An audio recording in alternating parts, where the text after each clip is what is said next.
My goal is super simple, to help you get so good at this form that hitting your 80-hour monthly requirement feels easy. So let's jump right in.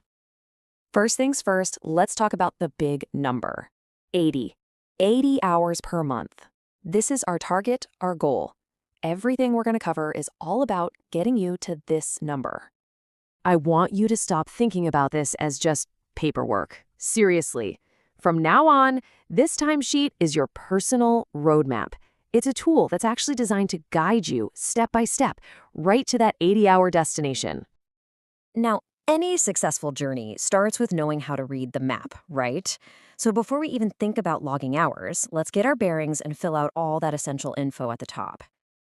Let's start right at the top. You're going to put in your name, your client or case ID, and of course, the month and year. Then pop in your county or DFCS office, the career center you're working with, and your advisor's name and contact info. Trust me, getting this all down now and getting it right is going to make everything so much faster and smoother down the road. So the timesheet itself is split into two main parts. Just think of them as two lanes on your roadmap. You've got Section A, which is your main path. This is where all your regular WIOA program activities are going to go. And then you have Section B. That's your alternate route, and you're only going to take that one if you need a few extra hours to get to that 80-hour mark. Okay, let's get into charting that main path. We're diving into Section A, which is really the heart of your timesheet. This is where you're going to document all the big milestones of your WIOA journey. Now, before we write a single thing down, we need to know what actually counts. And the magic words are verifiable hour. This means any time you spend on an approved activity that you can prove. And what's proof? It could be a sign-in sheet, an email from a staff member, maybe a screenshot, or just getting someone's initials right there on the form. What does not count? Your drive time to get there or any study time you just decided to do on your own. It has to be assigned and it has to be verifiable. So your journey starts with these first big steps. And yes, they all count as hours. You're going to log the time you spend in orientation, at your eligibility and intake appointment, the time it takes you to actually submit your application, and even the time you spend pulling together and uploading all those documents they need. Okay, what's the next turn on our map? It's the planning phase. So you'll log the time you're taking assessments like the TABE or CASAs. Every meeting you have with your career advisor, those are countable hours. The time you spend working together to build out your individual employment plan, your IEP, log it. And if you get assigned some labor market research to do, that counts too. Now we're getting to the exciting part. The destination is in sight. This final stretch in Section A is all about funding and training.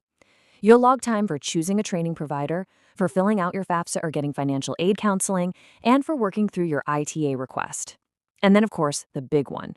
Once you're enrolled, all of your training and class time, plus any workshops you're assigned, are key hours to lock. Okay, so what if you've logged everything in Section A, you add it all up, and you're just a little short of 80 hours? Hey, no problem at all. That is exactly why we have the alternate route, Section B. Section B is for something called comparable workfare, which is basically service you do at a qualifying nonprofit. You only use this section if you need to top off your hours. For every entry, you'll put the site name, date, start and end times, and your total hours. But here's the part you absolutely cannot forget. You must get a supervisor's initials for every single shift. That verification is everything. It's not optional. All right, you've logged your hours in Section A, maybe some in Section B. You are almost there.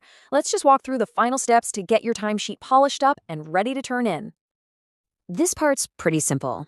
At the end of each week, just add up your hours and write that number in the weekly total box. When the month is over, you add up those 4 weekly totals to get your big monthly total. And if that number is 80 or more, you get to check that awesome MET box. Let's look at a few examples, just so it's crystal clear.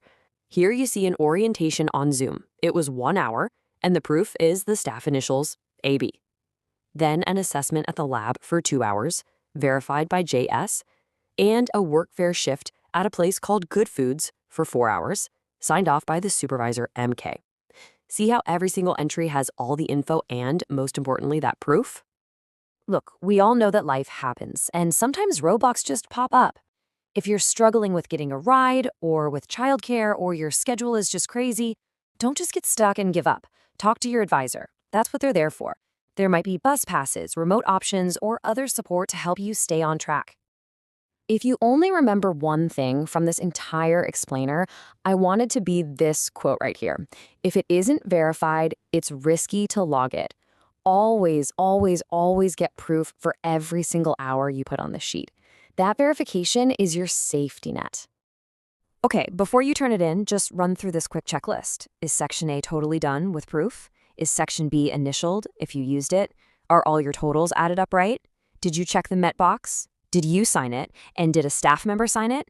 If you can say yes to all of that, you are good to go. So there you have it. This timesheet isn't just a form. It's a record of your progress, of your commitment. You now have the roadmap, you have all the instructions you need to navigate it. The only real question left is, where's this journey going to take you?